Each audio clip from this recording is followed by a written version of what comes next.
You brought up a lot of reasons to be bullish heading into 2024.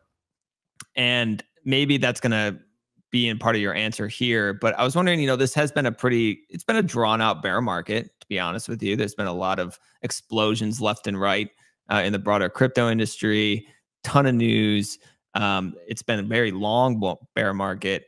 What has kind of kept you guys going in terms of your conviction of Bitcoin? Like, why do you wake up every day and still work to push Bitcoin's adoption and teach people about it?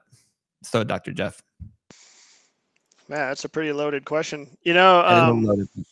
I actually just tweeted yesterday that I'm actually almost bored talking about price action now. This is my third cycle. The first one, I was a degen crypto trader who, I got into Bitcoin in like 2015 when it was only a few $100s. Still remember when it reached $1,000 and how amazing that was. Still remember when it reached parity with an ounce of gold, and I couldn't even believe it. Like, that was just unbelievable that happened. So that's how early I was. And then how stupid I was that I back in when exchanges, you actually had to, if you wanted to buy crypto nonsense, you had to actually exchange your Bitcoin for it. You couldn't just, take dollars for it. You had to get onto exchanges, usually buy Bitcoin and then swap Bitcoin for whatever crypto. So I had this just stupid diversified portfolio of like 50 cryptos all around the ICO time, and I just thought I was brilliant because like you just like sneeze and the price is up 20% or 50% or 100%. Anyways, I think I've told my story before about how it skyrocketed. By the end of the cycle in 2017, early 2018, I made a bunch of money, but then it quickly dropped 95% or more across the board, and I was left with 0 Bitcoin. And then in April, I got hit with a tax bill that was like, knock your socks off, like earth-shattering tax bill, which was awesome. And I was like, what in the heck? So it took me. That was my school of stupid. So even though I say I was I'm from the class of 2015, I got held back all the way until 2019 until I finally understood Bitcoin in depth, and then just went pure Bitcoin after that and started teaching people about it.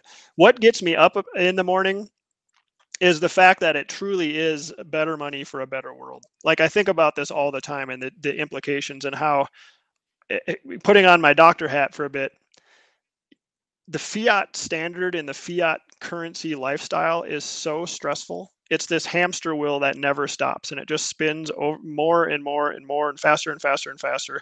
And I see people, especially today with inflation being an issue over the last couple of years, where their single job doesn't pay the bills, and so now they're getting 2 jobs, and now you're in a family, a husband and wife, and between them they have 3 jobs or maybe 4 jobs, and they're doing Uber on the side to their day job, and they're trying to figure out how to make money selling Amazon products or whatever they're doing to try to support themselves and support their family.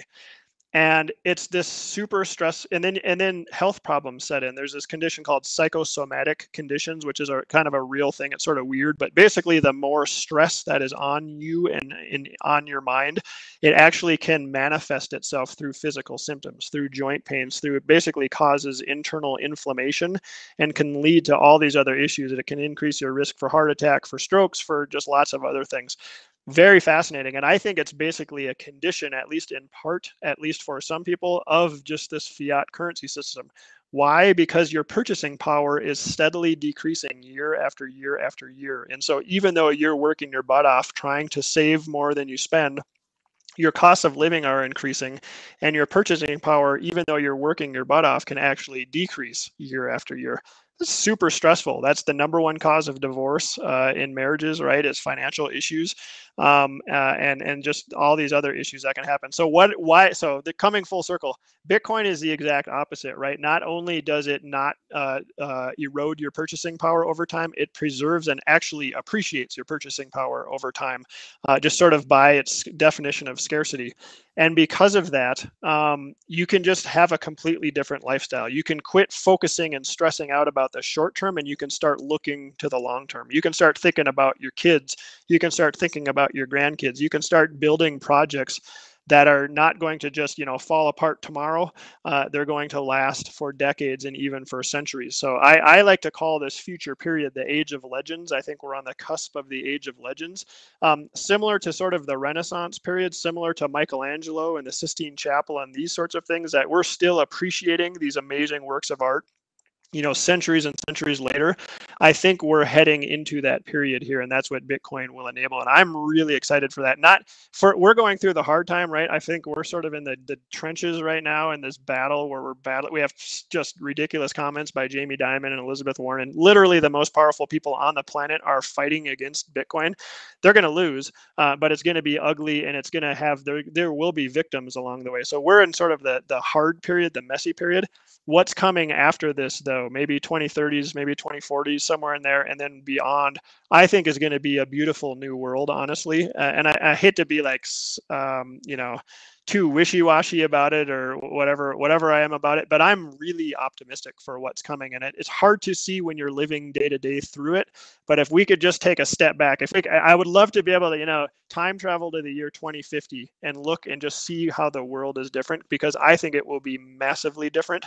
And I think a lot of that will be because of just the monetary standard of the world. I think we'll be on a Bitcoin standard by that point. And I think it will just improve humanity 10x, 100x. And anyways, that's what gets me up in the morning. That's why I talk about it. I'm not here to make the money anymore. I can make enough money as a doctor and live a really good life and support my family. I'm here to teach people and hopefully make this world a better place because of what Bitcoin offers. John? Love it, Dr. Jeff. That was awesome, man. Yeah. Obviously, I feel very similarly. I would say I'm one of these crazy people who believes that Bitcoin is not just going to improve our economic system of commerce and trade, but because money is this thing that coordinates all human activity, unless you're going to go live a hunter-gatherer lifestyle and not use money. If you're not going to do that, then money affects everything we do. So improving the money, fix the world, as Bitcoiners like to say. It's going to improve our systems of education, food, healthcare, science, art, architecture, energy. It's going to improve all of those things. And I have a quote that I just wanted to pull up here. So this is from Ferdinand Lips, not really a household name, but he wrote a book called The Gold Wars. And the quote goes, "Then protecting savings also had another meaning. Because there was no inflation in this golden world of security, people could live on their savings and concentrate on cultural activities. People are most likely to save when they're confident that they can enjoy the fruits of their labor. The monetary standard is closely linked to the moral standard, and as such determines the fate of humanity." So I'm a huge believer that is true. And that's why I'm so positive about the future. I think there is, to kind of piggyback on something Dr. Jeff was saying, there's something noteworthy about the fact that the Gilded Age, which was the late 1800s, Bitcoiners might be familiar with this period. It's obviously known as the Gilded Age. It was a lot of economic progress. There were a ton of innovations that kind of came from that time period that we still use today. The Gilded Age came during a period of sound money. It was pre the Fed. So, keep that in mind. We're still in the gold standard, didn't have central banking. It also came after the US Civil War. So, I am positive for what's to come. The flip side of that is, does it need to get worse before it gets better? Hopefully not. Maybe Bitcoin is this thing where you can kind of introduce this alternate system without the legacy system completely collapsing and having there be tons of conflict. So I definitely am positive for the future. And yeah, those are some of my thoughts on the better world that I think Bitcoin brings about. And it's just an endless rabbit hole. It's you look under the iceberg of Bitcoin, and it's monetary history, it's economics, it's computer science, cryptography, energy markets, game theory, geopolitics. I mean, you never get bored learning about Bitcoin. There's literally something fascinating and new that you can learn every single day.